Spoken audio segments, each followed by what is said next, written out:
pas. Et on va parler de la prière. La prière qui est un don d'amour que Dieu nous a fait parce que c'est pas dans sa loi. Aujourd'hui, on prie Dieu, ce n'est pas une obligation. T'es pas obligé, c'est pas religieux. Personne te force. Même Dieu lui-même, il te force pas. Mais si tu veux parler avec lui, ou dès que tu t'adresses à lui, tu pries. Donc, c'est par la foi qu'on parle à Dieu. Et quand dans cette foi, il y a l'amour en plus, alors ta prière va être efficace. Et souvent, il y a des choses que on n'a pas réalisées dans la prière et qui fait qu'on a beaucoup de frustration et que parfois on vit des choses que Dieu n'avait pas voulu pour nous. Pourquoi? Parce qu'on n'a pas compris certains mécanismes dans la prière, certaines choses. Donc, on va voir ça aujourd'hui, j'espère, de façon claire par la grâce de Dieu. On va aller directement dans le livre de l'évangile, le premier évangile dans les évangiles, et on va aller au chapitre 21. Premier évangile dans les évangiles. Je ne dirais pas lequel parce que quand même là, c'est comme si je disais on va dans le premier livre de la Bible et tu me demandes c'est quel livre. Si je te demande le 50e livre, là, tu peux tousser. Mais si je te dis on va dans le 66e livre de la Bible, tu me dis on va à Apocalypse. C'est bien. Donc là, on va dans le premier livre des évangiles, au chapitre 21. Et pour ceux qui auront besoin, on va à Matthieu 21.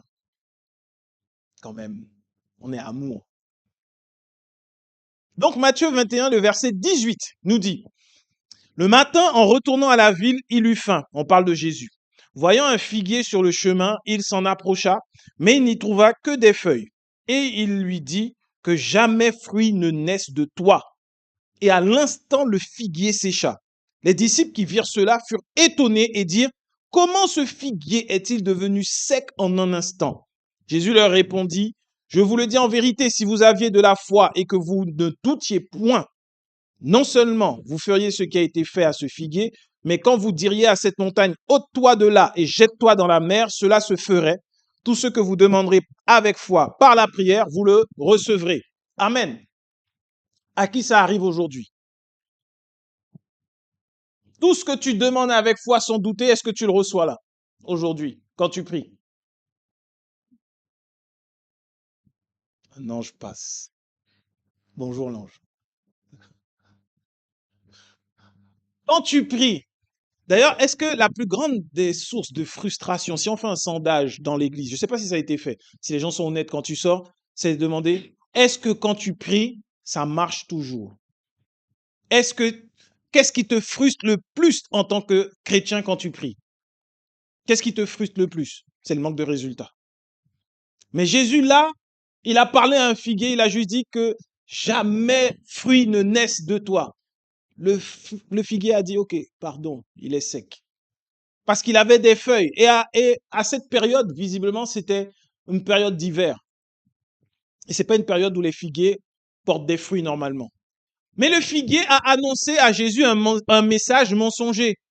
Il a dit, coucou Jésus, je suis là, j'ai plein de feuilles. Parce que si c'est l'hiver, le figuier n'a plus de feuilles. Il n'y a plus rien. Et Jésus a vu le figuier au loin, il s'est dit, ah, voilà un figuier, il est en feuille, il y a forcément du fruit. Et quand tu manges une bonne figue fraîche, c'est fruité, c'est agréable. Donc Jésus avait faim. Alors t'imagines quand toi tu as faim, tu rentres à la maison, tu vois qu'il y a des marmites sur la gazinière, et puis quand tu ouvres, elles sont nettoyées, propres, vides.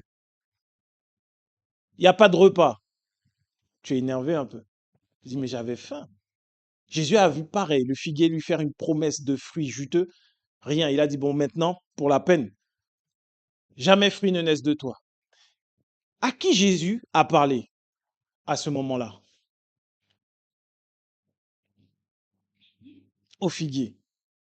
Mais comment le figuier a fait pour entendre? Est-ce que tu as déjà vu, déjà, qui connaît les figuiers? Qui a déjà vu un arbre, un figuier, en vrai? Bien, tu as déjà vu un figuier. Mais est-ce que tu as déjà vu ses oreilles? Non. Et comment le figuier a fait pour entendre Jésus? C'était- Parce que c'était pas un figuier, c'est une option. Ça, c'est, t'as trop d'histoires. Ça, on a raconté trop d'histoires, tu crois trop d'histoires.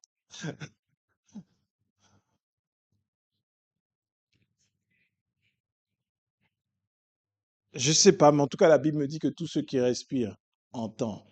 En fait, tout entend. Et quand tu parles au figuier, est-ce que tu parles à la dimension naturelle du figuier ou spirituelle du figuier? Donc, dans le spirituel, les figuiers sont des arbres avec des oreilles. Tu vois? Je sais pas comment est un figuier spirituel. Dans le naturel, il l'a plus, mais dans le spirituel, il entend. Et il a obéi à qui? À Jésus. Tout de suite. Il a dit oui, pardon. Il est mort tout de suite. Et Jésus avait du résultat instantané. Et quand on lit ça dans la Bible, tu te dis, j'aimerais tellement avoir le même type de résultat quand je prie. J'aimerais tellement avoir ça. Je sais pas pour vous, mais moi, quand j'ai lu ça, quand j'étais jeune, j'allais vers les plantes de ma mère, j'allais leur dire, non, tu sèches au nom de Jésus. Ça marchait pas. Heureusement, il n'y a aucune utilité, mais ça marchait pas. Parce que quand tu pries, tu vois, on prie. Il y en a qui aiment beaucoup prier, mais dans la prière, il faut comprendre que quand tu pries, tu t'adresses au Père. Oui ou non? Et ça, c'est une conversation privée entre Dieu et toi. Personne ne sait ce que toi, tu as dit à Dieu. Dieu seul le sait. Les démons ne le savent pas, les anges ne le savent pas. Dieu sait ce qu'il y a dans ton cœur. Il connaît tes pensées. Et quand tu pries avec lui, Jésus disait, quand tu veux prier, va dans ta chambre, va dans le lieu secret, car ton Père, il est là, dans le secret, et il t'attend pour ce moment. Et on a réalisé, on a déjà enseigné ça, c'est que le lieu secret, c'est pas forcément aller dans ta chambre. Le lieu secret, c'est là où tu te retrouves avec Dieu. C'est spirituel. Et c'est une pièce sécurisée, inaccessible. C'est la pièce la plus sécurisée qui puisse exister. Même les bunkers les plus sécurisés qui existent dans le monde ne sont pas aussi sécurisés que cette pièce où tu vas prier avec Dieu. Mais maintenant, quand tu pries à Dieu, est-ce que tu parles au monde spirituel? Question. Quand je prie Dieu, est-ce que je parle au monde spirituel? Oui ou non? Quand tu parles à Dieu, quand tu pries, est-ce que tu parles au monde spirituel? Oui ou non? Je vous vois dubitatif. C'est là, c'est ça là qui fait que des fois dans la prière, tu n'as pas de résultat. Jésus, est-ce qu'il a dit, Père, maintenant, parce que le figuier m'a frustré là, dessèche-le. Il n'a pas parlé au Père. Il a parlé à qui? On a dit, il a parlé au figuier, à la dimension spirituelle du figuier. Pourquoi? Il avait l'autorité, l'onction de Dieu sur lui. Et tu vois, cette distinction, cette compréhension dans la prière entre parler à mon papa de mes problèmes, de ce que j'ai, et de parler ensuite dans le spirituel, c'est ce qui fait que beaucoup de charlatans, pour revenir à eux, je vais les laisser tranquilles un jour, mais tant qu'il y en aura, il faudra dénoncer. Mais c'est ce qui fait que beaucoup passent pour des grands hommes de Dieu. C'est juste parce qu'ils ont compris une chose. Tu peux parler au monde spirituel au nom de Jésus et il va se passer quelque chose. Dans la Bible, à un moment, on te parle des fils de Sceva qui allaient et qui chassaient des démons au nom de Jésus. Et puis, au bout d'un moment, les démons ont dit, écoute, Paul on connaît, Jésus on connaît, vous on ne connaît pas. Ils sont repartis tout nus après avoir été bien frappés par la personne qui était démonisée. Mais avant ça, s'ils l'ont fait, c'est parce que ça marchait. Ils parlaient dans le monde spirituel. Donc, quand tu as conscience de ça, tu peux faire beaucoup de choses. Et malheureusement, ceux qui sont dans l'occultisme et qui ne sont pas remplis de l'amour de Dieu ont conscience de ça. Et pour pouvoir accéder au monde spirituel et parler et se faire écouter, quand tu n'es pas soumis à Christ, quand tu n'es pas dans la foi, tu es obligé de donner ta vie à celui qui règne dans ce monde-là. Tu es obligé de donner ta vie à un démon, au diable, pour que tous ceux qu'il dirige, qu'il domine, puissent obéir quand toi tu parles. C'est ça les alliances. C'est ça la base même de l'occultisme et de beaucoup de religions. C'est pour ça que les hommes font des offrandes à des esprits. On voit qu'ils donnent une nourriture.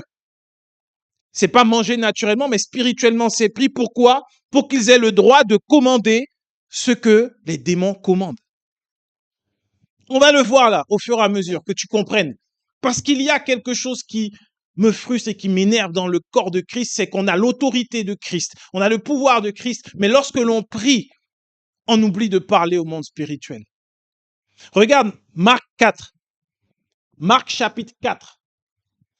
Le deuxième livre des évangiles.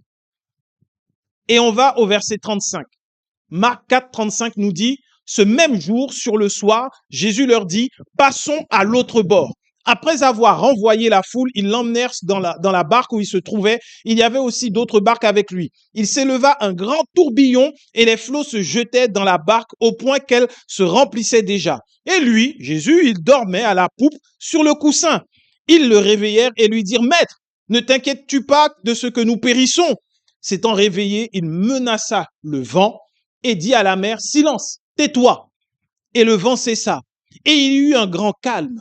Puis il leur dit, pourquoi avez-vous ainsi peur? Comment n'avez-vous point de foi? Ils furent saisis d'une grande frayeur et ils se dirent les uns aux autres, quel est donc celui-ci à qui obéissent même le vent et la mer? Là, Jésus n'a pas parlé au Père encore. Jésus, pourtant, est connu parce qu'il passait du temps dans la prière. Tout le temps, il priait le Père, au point où les disciples lui ont dit, bon, enseigne-nous comment prier parce qu'on veut faire comme toi. Il passait du temps avec son papa. Il passait du temps à lui demander des choses. Il passait du temps à voir ce que Dieu voulait faire. Mais arrivé là, sur la barque, il y a de l'eau qui rentre, les disciples ont peur. Ils se lèvent et ils parlent à qui? Au vent. Parfois, dans la vie, il y a des vents, des tempêtes qui se lèvent devant toi et tu passes ton temps à parler au Père plutôt que de parler au vent.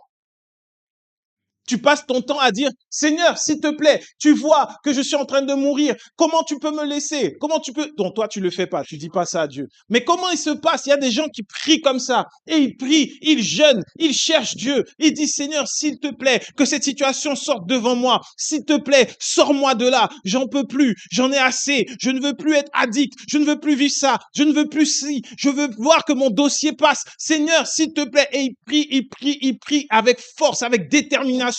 Ils prient Dieu, mais la situation, elle demeure devant eux. Aujourd'hui, nous avons cet exemple. Christ est là avec nous dans la barque. Les disciples ont fait appel à Jésus. Jésus a parlé au vent. Mais aujourd'hui, Jésus, il est en chacun d'entre nous.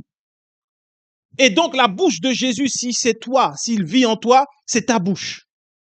Rempli de l'amour de Dieu, tu vas te lever, tu vas parler. Et ce que Jésus a fait, tu vas le faire également. Tu dois parler au monde spirituel. C'est là la différence. Tu sais, tu vas devant le Père, tu lui demandes ce que tu veux. Il y a des choses, il va te dire oui. Il y a des choses dans ton cœur, tu sauras que c'est non. Et donc, tu fais pas. Mais quand il t'a dit oui, quand tu as eu le oui du Père, ça veut dire que sur le chemin, tu es accompagné d'un oui. Ça veut dire que Dieu, dans son amour, a dit, je sais pas, par exemple, une situation devant toi. Tu veux une promotion au travail. Tu vas devant Dieu. Tu lui dis, papa, voilà, ça fait 10 ans, 5 ans, 20 ans, je suis dans l'entreprise, j'aimerais évoluer. Je veux évoluer. Est-ce que c'est ta volonté? Et dans ton cœur, tu reçois oui. Tu as reçu oui. À partir de là, maintenant tu parles au vent. Maintenant tu parles au monde spirituel. La prière, ça c'est la première partie. C'est pour ça que, tu vois, des fois tu dis, bon, je prie 5 minutes. 5 minutes, c'est long si tu dois parler à Dieu. Mais en même temps, ça peut être court. Tu prends le temps, tu parles avec ton papa, tu passes du temps avec lui. Et une fois que tu as reçu ton oui, comme un enfant, tu vois, comme un enfant. Tu as des enfants, ils sont malins, ils sont intelligents. Ils vont voir papa, ils vont voir maman. Est-ce que je peux prendre un gâteau, papa? Papa va dire, bon, qu'est-ce que maman a dit? Elle va dire, je sais pas. On va voir maman. Tu vas voir maman, maman dit oui. Papa, maman a dit que je peux prendre le gâteau. Ben, prends le gâteau. Qui peut te dire non, tu as le oui de maman. Tu vois? Et même lorsque ce serait un grand frère, des fois les grands frères ou les grandes sœurs sont un peu durs. Tu vois? Ils embêtent un peu les plus petits. Tu vois? Même si le grand frère qui est là, c'est les gâteaux qu'il aime. Mais si maman a dit oui, est-ce que le grand frère est fou pour se mettre devant toi pour dire non, tu prends pas de gâteau? Est-ce que le grand frère va le faire? Non, il va pas le faire. Pourquoi? Parce que s'il t'empêche de prendre le gâteau, tu vas voir qui? Tu vas aller voir maman. Et qui va venir devant le grand frère? Est-ce que c'est toi encore ou c'est maman? C'est maman qui va venir devant le grand frère, oui ou non? Et qui aura des problèmes? Toi ou le grand frère? C'est le grand frère parce qu'il n'a pas voulu obéir au oui que maman t'avait donné. Oui ou non? Maintenant, quand tu pries, que Dieu te dit, oui, tu as ta promotion. C'est Jésus-Christ le grand frère. C'est en lui que tu dis oui. Tu as dit oui. tu dis à partir de maintenant, porte de l'entreprise, promotion, maintenant, vous venez à moi.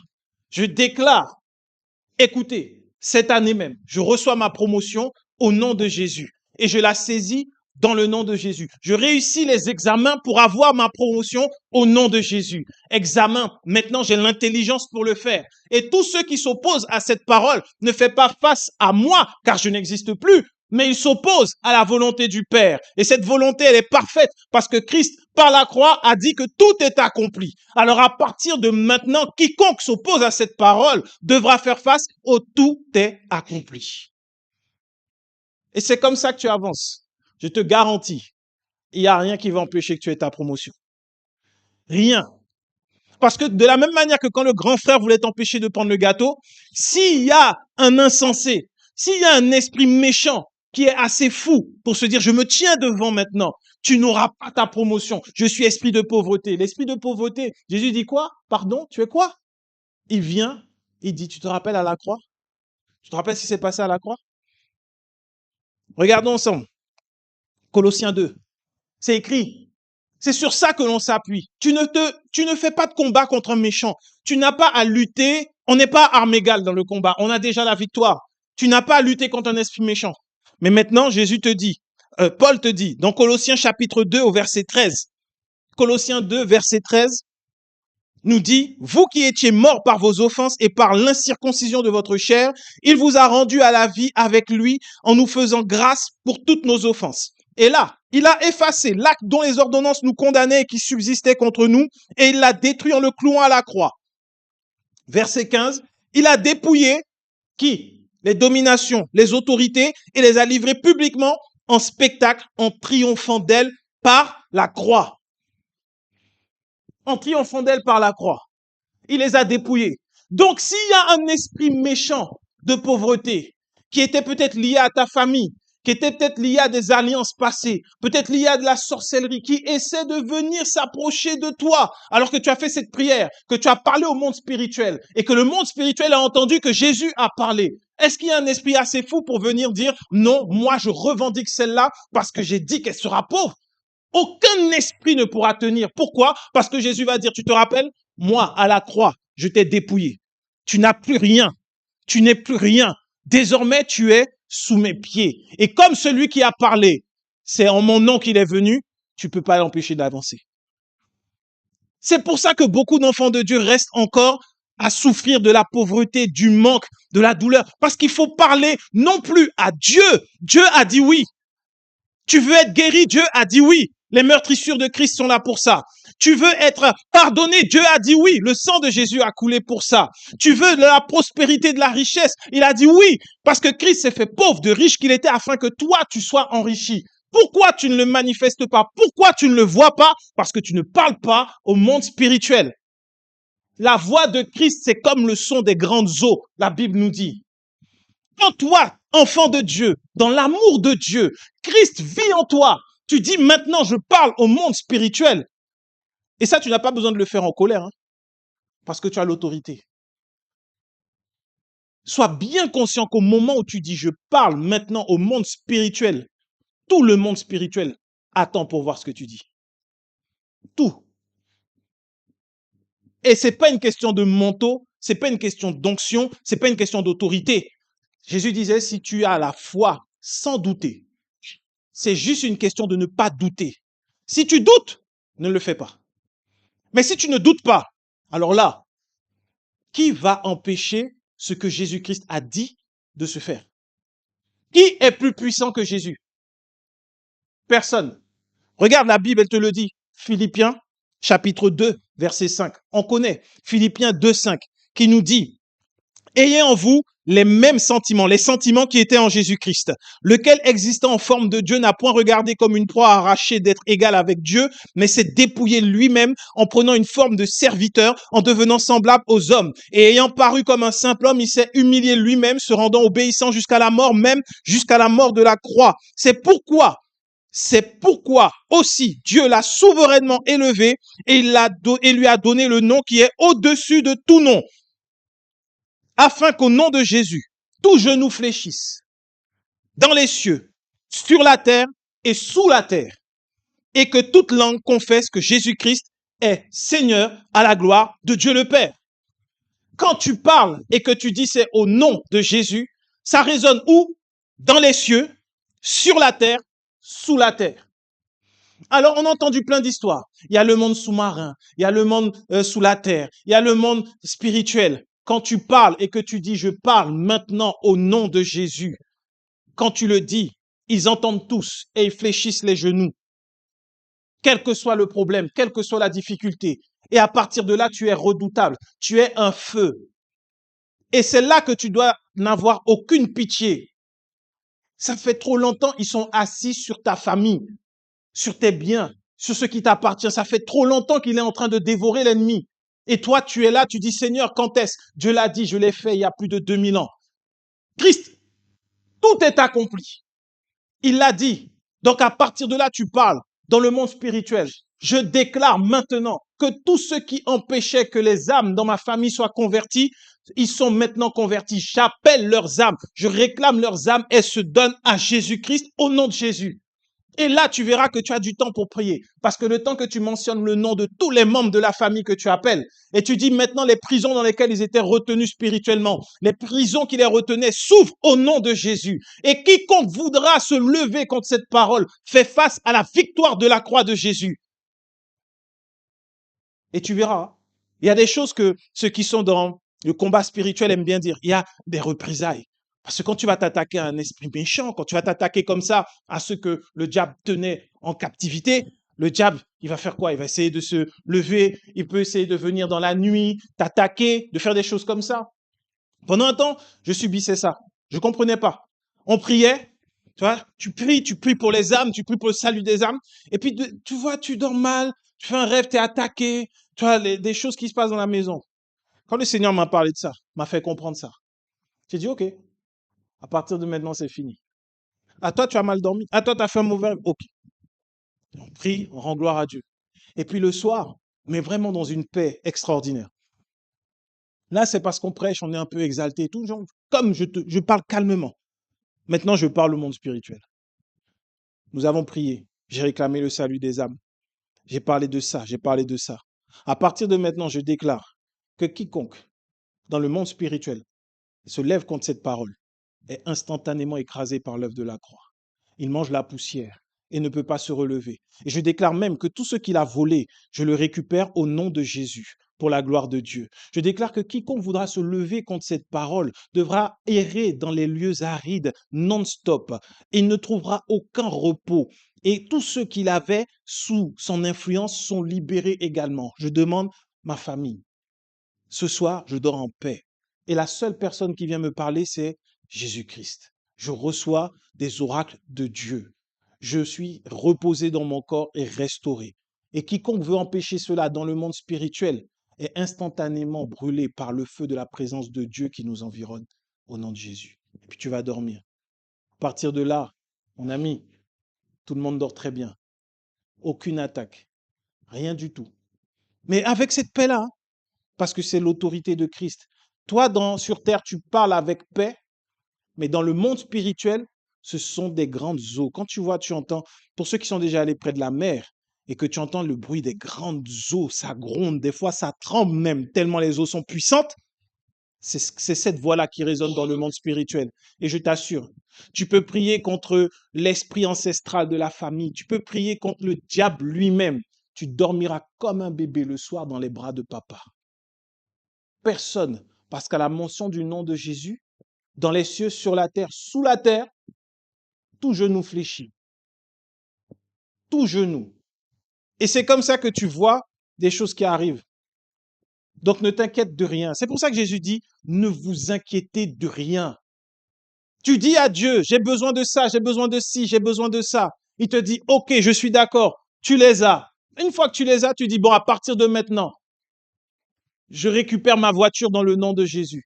Je récupère ma maison dans le nom de Jésus. Je récupère mon travail dans le nom de Jésus. Je parle au monde spirituel. Toi qui avais tes mains impures sur mon travail, sur ce qui m'appartient, maintenant tu lâches au nom de Jésus. Tu n'as aucun autre choix. Et après, c'est toi qui vois quel traitement tu veux faire. tu parles au monde spirituel. Quand tu parles à papa, dans son amour, il va te révéler ce qui est dans son cœur pour toi. Et à partir de là, tu parles. Tu vas voir, le résultat ne va pas tarder. Il y a des choses qui se passent dans le monde spirituel. Chapitre 14. Jean chapitre 14, Jésus qui dit au verset 12. C'est Jésus qui dit. Et il dit en vérité, en vérité. Quand il dit en vérité 2 fois, ça veut dire que ça, c'est une vérité qui est établie, qui est sûre, qui est certaine. En vérité, je vous le dis, celui qui croit en moi fera aussi les œuvres que je fais, et il en fera de plus grandes, car je m'en vais au Père. Et tout ce que vous demanderez en mon nom, je le ferai, afin que le Père soit glorifié dans le Fils. Si vous demandez quelque chose en mon nom, je le ferai. Tu n'as pas à douter. Il a dit quoi? Tu demandes quelque chose en son nom, il le fera. Donc tu comprends le mécanisme spirituel qui se passe? Quand tu parles au Père, que tu viens au nom de Jésus, Dieu le fera. Et Jésus dit, il le fera. Jésus, il est où maintenant? Il est à la droite de Dieu, dans le monde spirituel, dans les lieux célestes. Jésus est dans les lieux célestes. Donc quand toi, sur la terre, tu parles au nom de Jésus, que tu demandes et que tu parles au monde spirituel, c'est Jésus lui-même qui va et qui le fait. Pourquoi? Par amour envers toi. Tout simplement. Par amour. Parce que tu l'as fait par la foi. Tu crois en son amour. Tu as reçu son amour. Tu vis son amour. Donc tu parles, tu pries. Et là, tu dis maintenant, au nom de Jésus, je veux le salut de tous mes enfants. Jésus, il fait quoi? Il va dans les lieux célestes. Et s'il y avait quelque chose qui était prévu pour que tes enfants s'écartent du chemin du salut, Jésus dit, toi là, c'est toi qui t'écartes. Ces enfants-là, t'as entendu? Tu as entendu? Ils doivent être sauvés. Ils pourront faire ce qu'ils veulent, ils doivent être sauvés. Il n'y a pas d'autre choix. Et c'est avec ça que tu es en paix au quotidien. Avec ça, tu es en paix au quotidien.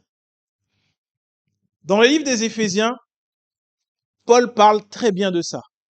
Parce que je n'ai pas le temps de faire toute une étude dessus. Le livre des Éphésiens est un livre riche. C'est l'un des plus beaux, c'est l'une des plus belles lettres que Paul a pu rédiger. Pourquoi? Elle s'adresse à des chrétiens qui sont enracinés en Christ.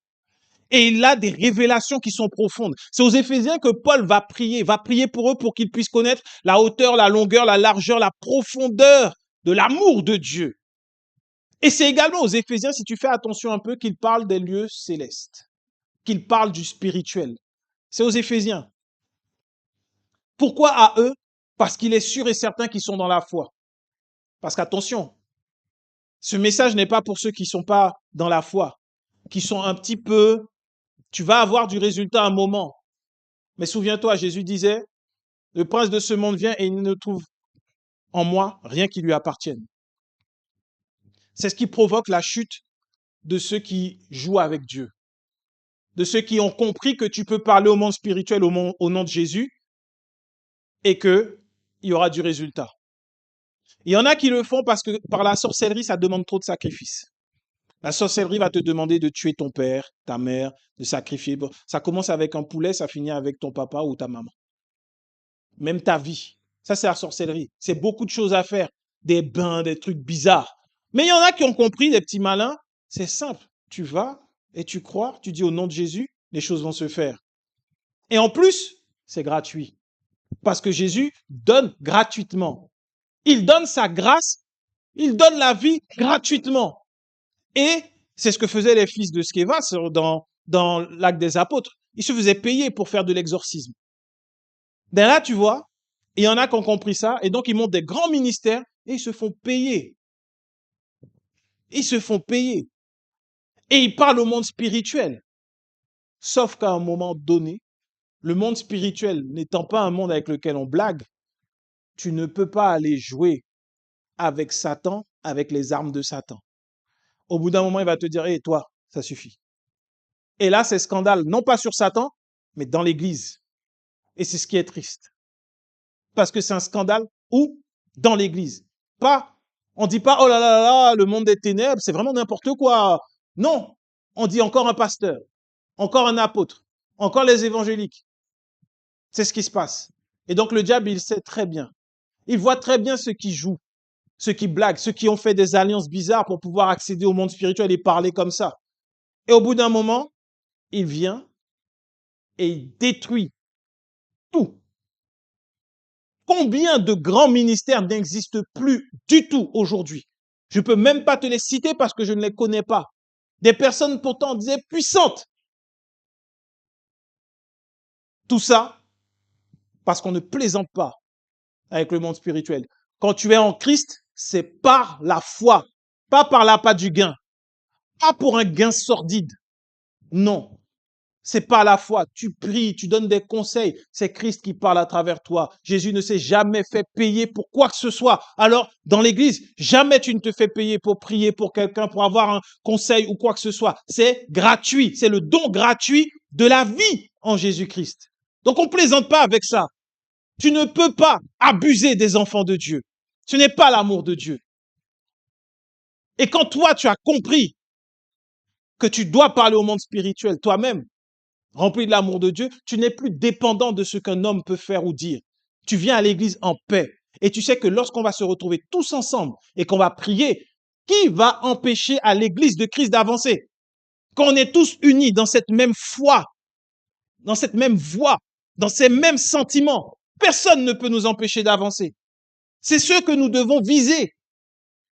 C'est pour ça qu'on ne plaisante pas avec le monde spirituel. Et dans Éphésiens, Paul parle à des personnes qui sont dans la foi. Il ne parle pas à des personnes qui ne sont pas dans la foi. Il ne l'a pas dit aux Corinthiens. Il ne l'a pas dit aux Galates. Il ne l'a pas dit à ceux-là qui étaient un petit peu égarés. Mais il le dit aux Éphésiens. Parce que la lettre aux Éphésiens, ça s'applique à tous ceux qui se trouvaient dans la région d'Éphèse. Pas une seule église, à plusieurs églises.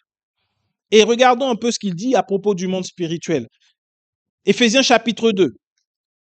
Éphésiens 2 dit au verset 4, « Mais Dieu, qui est riche en miséricorde à cause du grand amour dont il nous a aimés, nous qui étions morts par nos offenses, nous a rendus à la vie avec Christ. C'est par grâce que vous êtes sauvés. Il nous a ressuscités ensemble et nous a fait asseoir ensemble ou dans les lieux célestes en Jésus-Christ, afin de montrer dans les siècles à venir l'infinie richesse de sa grâce par sa bonté envers nous en Jésus-Christ. » Alors tu vois, quand je te dis il faut parler au monde spirituel, il faut parler aux lieux célestes, il faut parler dans ces lieux-là. Pourquoi? Parce que c'est là que toi tu es. L'erreur, c'est de croire que je suis sur la terre, je suis terrien. Non, tu es spirituel. Tu es établi. Paul l'a écrit, c'est écrit. Il nous a fait asseoir dans les lieux célestes ou en Jésus-Christ. Pourquoi? Pour montrer la sagesse au siècle des siècles, l'infinie richesse de la grâce de Dieu. Donc, quand tu pars dans les lieux spirituels, ce n'est pas juste pour dire, oui, j'ai l'onction, j'ai la puissance, je peux, je sais, les démons, ils vont partir. Non, c'est pour montrer l'infinie richesse de la grâce et de la bonté de Dieu. Ça veut dire que là où il y a des gens qui souffrent sur la terre, tu le vois, tu vas dans les mondes, dans le lieu céleste, tu parles et tu dis que ça s'arrête au nom de Jésus. Le monde spirituel va dire, mais qui seul est capable d'aimer ainsi? Il n'y a que Dieu. Et là, c'est une sagesse et une bonté, une grâce infinie. Personne ne peut comprendre. Donc, on doit briller dans les lieux célestes. C'est là que Jésus-Christ est. Et nous sommes là. Il nous a fait asseoir. Tu n'es pas là par erreur. Tu es assis avec Christ. Tu es bien installé avec Christ. Éphésiens chapitre 3, le verset 8. Éphésiens 3, 8 nous dit, « À moi qui suis le moindre des saints, de tous les saints, cette grâce a été accordée d'annoncer aux païens la richesse incompréhensible de Christ et de mettre une lumière, quelle est la dispensation du mystère caché, et de mettre en lumière quelle est la dispensation du mystère caché de tout temps en Dieu qui a créé toutes choses, afin que les dominations et les autorités dans les lieux célestes connaissent aujourd'hui, par qui? Par l'Église, la sagesse infiniment variée de Dieu, selon les desseins éternels qu'il a mis à exécution par Jésus-Christ notre Seigneur, en qui nous avons par la foi en lui la liberté de nous approcher de Dieu avec confiance. Tu vois? C'est par l'Église. C'est par l'Église que dans les lieux célestes, les dominations et les autorités vont connaître la sagesse infiniment variée de Dieu. Par qui? Par l'Église. Ne dis pas je prie, Dieu ne répond pas.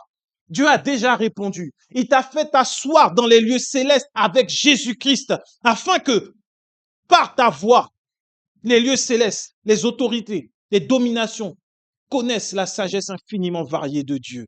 Ça veut dire qu'une intelligence que eux, ils n'ont pas. Ils pensaient, moi, je suis assis sur toute cette génération. Depuis des siècles et des siècles, les femmes, elles n'arrivent pas à enfanter. Les hommes n'arrivent pas à réussir à travailler. Ils sont instables. Quand toi, l'Église se lève et commence à parler dans les lieux célestes, ça s'arrête. La sagesse infiniment variée de Dieu. L'ennemi n'a pas vu comment c'est venu, mais une voix s'est levée. Tu dis quoi? Une créature qui m'est inférieure? Elle lève la voix. Oui, mais cette créature désormais n'est plus créature. Elle s'appelle Christ et elle est assise dans les lieux célestes. Et dans les lieux célestes, c'est Christ qui règne parce qu'il a reçu le nom au-dessus de tout nom. Et toi, tu es là dans les lieux célestes. Alors quand ton corps est sur la terre, ne sois pas conscient plus de ce qui se passe sur la terre. Ne vous fiez pas au siècle présent, mais sois conscient du monde spirituel. Dans les lieux célestes, il se passe des choses. Voilà pourquoi tu pries, pour être au courant de ce qui se passe. Et c'est ainsi que le Seigneur te révèle, tu vois, là, prie. Parce que tu vois, on essaie de tuer telle ou telle personne de ta famille. Prie, parce qu'il va y avoir une famine, il va y avoir une crise. Prie maintenant. Parle, déclare que le bonheur, la grâce t'accompagne. Déclare que tu es dans de verts pâturages, tu es en repos. Déclare-le maintenant. Il te donne tu tues le hasard parce que tu parles et que tu es dans les lieux célestes. Et après, ce passage, on le connaît tous. Pour preuve que tu n'as pas à combattre à armes égales avec un démon. Nous sommes assis en Christ dans les lieux célestes. Éphésiens 6, le verset 10, on le connaît. Tous ceux qui aiment le combat spirituel connaissent ce passage, mais il prend sa lumière là aujourd'hui. Éphésiens 6, 10 nous dit, au reste, fortifiez-vous dans le Seigneur et par sa force toute puissante, revêtez-vous de toutes les armes de Dieu afin de pouvoir tenir ferme contre les ruses du diable, car nous n'avons pas à lutter contre la chair et le sang, mais contre les dominations, les autorités, les princes de ce monde de ténèbres, les esprits méchants ou dans les lieux célestes. Dans les lieux célestes. Dans les lieux célestes. Pourquoi user de ruse? Qu'est-ce que les autorités, les dominations, les princes de ce monde, les esprits méchants essaient de faire? Ils essaient de faire que tu arrêtes d'être assis en Jésus-Christ en paix dans les lieux célestes. Parce que quand tu parles et que tu es conscient que tu es assis en Christ, eux ne peuvent plus agir. Parce que tu es au-dessus d'eux. Donc, visualise bien les lieux célestes. Dieu est sur son trône élevé. À sa droite, il y a Jésus-Christ. Et en Jésus-Christ, il y a chacun d'entre nous qui croyons en lui. Et en dessous, il y a quoi? Il y a ça, les dominations, les princes de ce monde de ténèbres, les esprits méchants. Tu ne peux pas, parce qu'un esprit de mort va essayer de t'intimider, dire « Ah non, non, non, ah j'en ai marre, Seigneur, s'il te plaît, chasse-le. » Non, il n'y a pas de « s'il te plaît ». Tu regardes l'esprit de mort, tu te dis « Mais tu es fou. Je suis en Christ, toi tu es en dessous. Tu veux te tenir devant moi, tu menaces, tu essaies de me tuer. Ok, je parle. Tu vois? C'est tout ce que le diable ne veut pas que tu fasses. C'est pour ça que il dit les ruses du diable. Revêtez-vous de quoi? De l'armure de Dieu. Et après, Paul parle de l'armure de Dieu. Et si tu regardes bien l'armure de Dieu, elle peut être résumée par une seule chose. C'est quoi? La parole. La parole. La parole de Dieu. Pourquoi? Tu dois prendre le bouclier de la foi, la ceinture de la vérité, la cuirasse de la justice, le casque du salut, les chaussures du zèle de l'évangile. Tu vois? Tout ça, c'est quoi? Ça revient à une seule chose, la parole de Dieu. Et la parole de Dieu, qu'est-ce qu'on fait de la parole de Dieu? On la proclame, on la sort. Quand on parle dans les lieux célestes, on dit c'est la parole de Dieu maintenant. C'est pas ma parole, c'est la parole de Dieu. Donc ce que le diable veut, c'est que tu ne parles pas dans le monde spirituel, que tu restes silencieux. Continue de prier Dieu, il n'y a pas de problème. Est-ce qu'à un moment donné, tu as déjà vu quelqu'un qui prie Dieu être empêché de prier Dieu? Non. Même quand il est dans l'erreur, il prie. Regarde, les religions, est-ce qu'ils ne sont pas nombreux à prier Dieu? Mais il ne se passe rien. Pourquoi? Parce qu'ils ne sont pas dans les lieux célestes avec Christ et ils ne peuvent pas parler. Leur voix est inaudible dans le monde spirituel, dans les lieux célestes. Beaucoup de religions. On se dit, mais pourquoi? Mais eux aussi, ils parlent de Jésus. Souvent, les enfants me disent, oui, mais eux aussi, ils parlent de Jésus. Oui, mais c'est pas pareil, c'est différent. Tu vois, sans rentrer dans les détails. Beaucoup prient Dieu. Le diable n'a aucun problème avec ça. Beaucoup prient Dieu. Il y en a qui disent au nom de Jésus à la fin, mais ça résonne pas dans les lieux célestes. Parce qu'il n'y a pas la foi en Jésus-Christ, le cadeau de Dieu. Il n'y a pas cette foi-là. Parce que tu ne te trouves pas en Jésus-Christ dans les lieux célestes. Tu te trouves partout, sauf là où tu es au-dessus de toute autorité. Et donc la parole de Dieu, tu ne peux pas l'utiliser, tu n'es pas revêtu de l'armure de Dieu. Donc ta prière se retrouve nulle et sans effet. Alors que ça devrait être les attaques de l'ennemi qui se trouvent nulles et sans effet devant toi. L'ennemi devrait même, tu devrais même rire et te dire, mais franchement, il est fou. Il a essayé d'attaquer quelqu'un qui est dans les lieux célestes avec Jésus-Christ. Mais ce démon est fou. Non, il est fou. Il sait pas. La pauvreté a essayé de venir t'attaquer. A essayé de te dire, tu vois, aujourd'hui, tu seras en découvert. Tu dis à la pauvreté, mais tu es fou. Pauvreté. Mais pauvreté. Dans Éphésiens également, Paul dit que nous sommes bénis de toutes les bénédictions en Jésus-Christ. Où ça? Dans les lieux célestes. Donc, ça veut dire que ta richesse, elle est où? Dans les lieux célestes. Donc, quand tu vas parler et que la folie aura saisi l'esprit, c'est un esprit de folie et de pauvreté en même temps, parce que il faut être fou pour s'attaquer à Christ quand on a déjà été dépouillé, quand on l'a vu. Tu vois? Sauf si toi, tu doutes d'être Christ. Et là, oui. Mais tu ne peux pas être pauvre. À partir de là, est-ce que tu peux être pauvre? Est-ce que tu peux être pauvre? Est-ce que tu peux vivre dans le manque? Réponds. Mais est-ce que tu le crois? Est-ce que tu le crois? C'est ça le truc. Non, non, c'est bon, je vivrai, je ne mourrai pas. Mais si l'esprit de mort ce soir vient tester ce que tu as reçu aujourd'hui à l'église, tu vas faire quoi? Alors, il a dit quoi déjà le pasteur? Ah, le culte n'est pas encore en ligne, mais qu'est-ce qu'il a dit? Qu'est-ce qu'on doit faire? Non, c'est pas une parole en l'air. Là, c'est vraiment, tu vas commencer à agir comme enfant de Dieu. C'est là que la création attend la révélation des fils de Dieu. Parce que tu te dis, oui, il faut que je monte un ministère, une église. Non, commence à prier dans les lieux célestes. Quand tu vas commencer à prier pour la région où tu te trouves, l'Île-de-France, les Antilles, la Guyane, la Guadeloupe, le Canada, tous les pays, quand tu commences à prier là, est-ce qu'il y a besoin d'une distance particulière? Tu as besoin d'être sur le territoire, d'aller embrasser le sol pour dire, c'est bon, maintenant je suis là? Non, tu n'en as pas besoin. Tu restes couché tranquillement dans ta chambre après avoir mangé, regardé la télé. Tu dis, je parle maintenant et je parle à tous ceux qui sont dans les Caraïbes, tous ceux qui sont en Amérique et je déclare que tous ceux qui sont liés à moi, ma famille ou pas, les enfants de Dieu, ils sont libérés de cette oppression. Tu le fais avec assurance. C'est là faire le travail de Dieu sur la terre. C'est pas ouvrir des églises, dire je suis évangéliste, je vais à gauche, à droite, je prie dans la rue, les gens sont guéris. C'est bien, il faut le faire. Mais tu peux faire encore plus de mal à l'ennemi en étant conscient que tu es dans les lieux célestes. Et pour finir, Éphésiens chapitre 1er,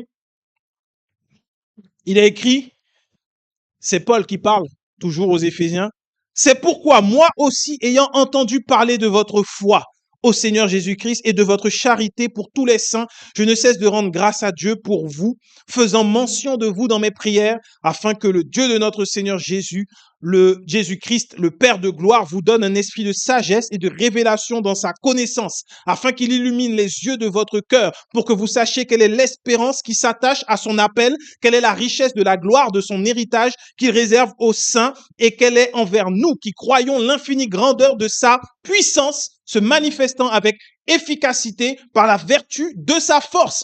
Il l'a déployé en le ressuscitant des morts. Il l'a déployé en Christ en le ressuscitant des morts et en le faisant asseoir à sa droite dans les lieux célestes au-dessus de toute domination et de toute autorité, de toute puissance, de toute dignité et de tout nom qui se peut nommer, non seulement dans le siècle présent, mais encore dans le siècle à venir. Il a tout mis où? Sous ses pieds. Et il a donné pour chef suprême à qui?